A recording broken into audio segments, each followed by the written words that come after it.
प्रयागराज महाकुंभ 2025 से शुरू हुई एक कहानी जो अब खत्म हो रही है या अब खत्म होने को है। इस एक साल में मैंने बहुत सारे विरोध का सामना किया है।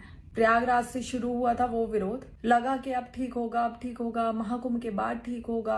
लेकिन मैंने जो कुछ भी करने की कोशिश की धर्म के रास्ते पे चलते हुए, मैं क्या कर रही थी? मैं कोई गलत काम नहीं कर रही थी, मैं चोरी चकारी नहीं कर रही थी, मैं लूटपाट नहीं कर रही थी, मैं बलात्कार नहीं कर रही थी। लेकिन मैं जो भी धर्म के रास्ते पे आगे बढ़ने के लिए कर रही थी उसे बार बार रोका गया, मेरा मनोबल बार बार तोड़ा गया।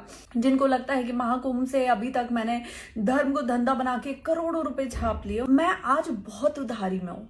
और धर्म में आने से पहले जब मैं एंकरिंग कर रही थी, मैं एक प्राउडी एंकर थी। मैं अपने प्रोफेशन को बहुत गर्व से बोलती हूँ कि मैं जो कर रही थी बहुत अच्छा कर रही थी और मैं उसमें रह के बहुत खुश भी थी। देश से ज्यादा विदेशों में काम करके अच्छा खासा पैसा कमा रही थी। लेकिन यहाँ आने के बाद सिर्फ उधारी के अलावा कुछ नहीं बचा मेरे साथ। और सबसे बड़ी बात कि किसी का साथ भी नहीं है।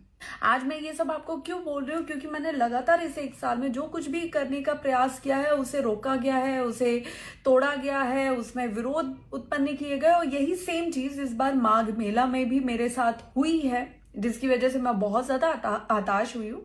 जबकि मैंने ऐसा कुछ भी नहीं किया जिसकी वजह से मेरा विरोध किया जाए। लेकिन विरोध करना शायद हमारे देश में यही एक चीज बहुत आसान है। और एक लड़की के साथ अगर आप उसका मनोबल नहीं तोड़ पा रहे हो, कुछ नहीं कर पा रहे हो, तो उसके चरित्र का हनन करो, फिर तो वो टूटेगी ही टूटेगी। तो भाई आप अपना धर्म अपने पास रखें। मैं कोई माँ सीता नहीं हूं जो मैं अग्नि परीक्षा दूंगी। एक साल से जितनी परीक्षाएं देनी थी, जितना जो करना था मैंने कर लिया। अब बस बहुत हुआ।